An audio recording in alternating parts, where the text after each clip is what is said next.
Thank you very much.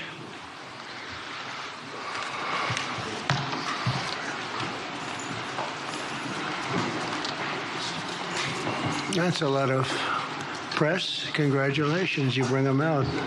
You really bring them out. Today, I'm delighted to welcome Israeli Prime Minister Benjamin Netanyahu back to the White House. It's a wonderful feeling and a wonderful event. We had fantastic talks. And thank you very much with your staff. He's the first foreign head of state to visit during our administration. And Bibi, I want to say it's an honor to have you with us. Over the past 4 years, the U.S. and the Israeli alliance has been tested more than any time in history. But the bonds of friendship and affection between the American and Israeli people have endured for generations, and they are absolutely unbreakable. They are unbreakable. I'm confident that under our leadership, the cherished alliance between our two countries will soon be stronger than ever. We had a great relationship. We had great victories together 4 years ago. Not so many victories over the past 4 years, however.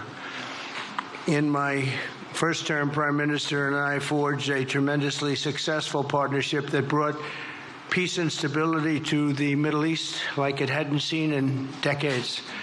Together, we defeated ISIS. We ended the disastrous Iran nuclear deal, one of the worst deals ever made, by the way, and imposed the toughest ever sanctions on the Iranian regime. We starved Hamas and Iran's other terrorist proxies, and we starved them like they had never seen before. Resources and support disappeared for them.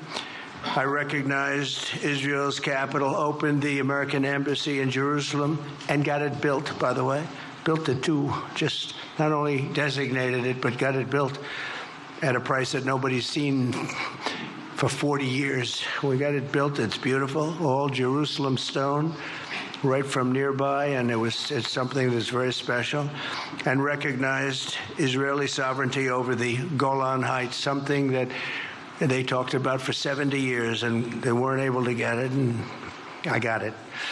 And with the historic Abraham Accord, something that was really an achievement that was, I think, going to become more and more important because we achieved the most significant Middle East peace agreements in half a century, but the Abraham Accords in particular, and I really believe that many countries will soon be joining this amazing peace and economic development transaction. It really is a big economic development transaction. I think we're going to have a lot of people signing up very quickly. Unfortunately, for 4 years, nobody signed up. Nobody did anything for 4 years except in the negative. Unfortunately, the weakness and incompetence of those years, those past 4 years, the grave damage around the globe that was done, including in the Middle East, grave damage all over the globe. The horrors of October 7th would never have happened if I were president. The Ukraine and Russia disaster would never have happened if I were president.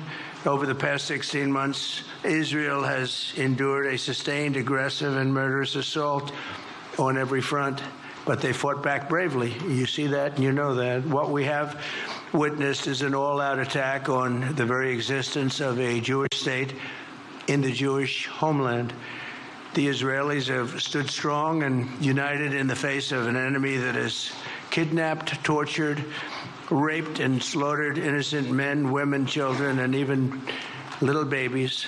I want to salute the Israeli people for meeting this trial with courage and determination and unflinching resolve. They have been strong.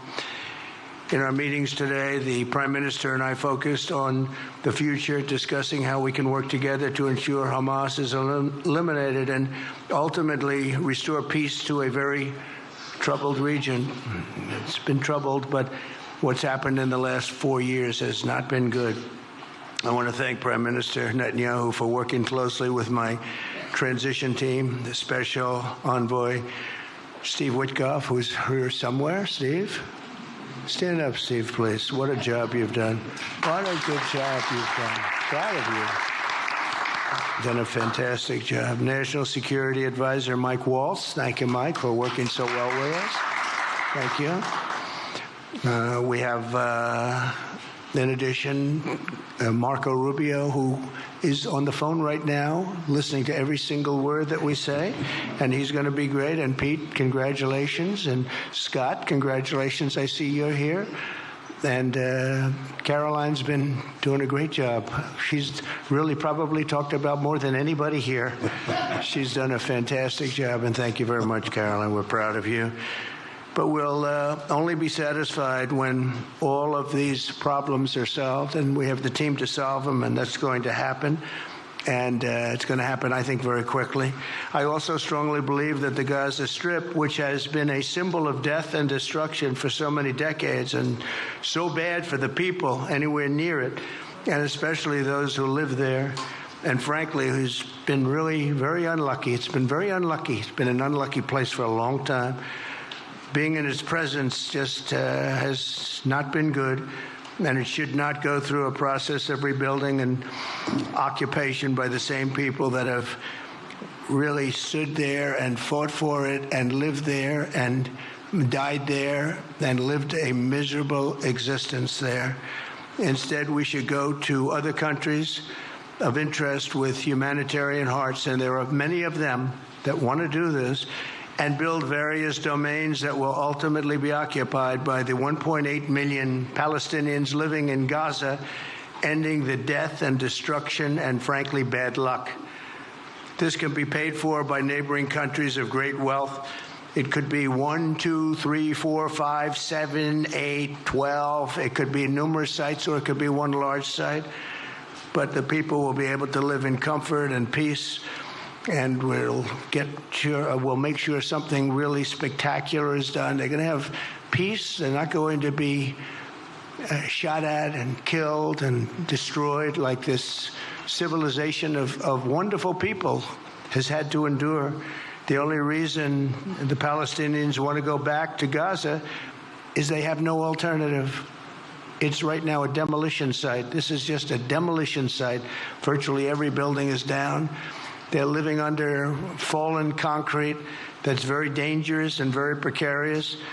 They instead can occupy all of a beautiful area with homes and safety, and they can live out their lives in peace and harmony instead of having to go back and do it again.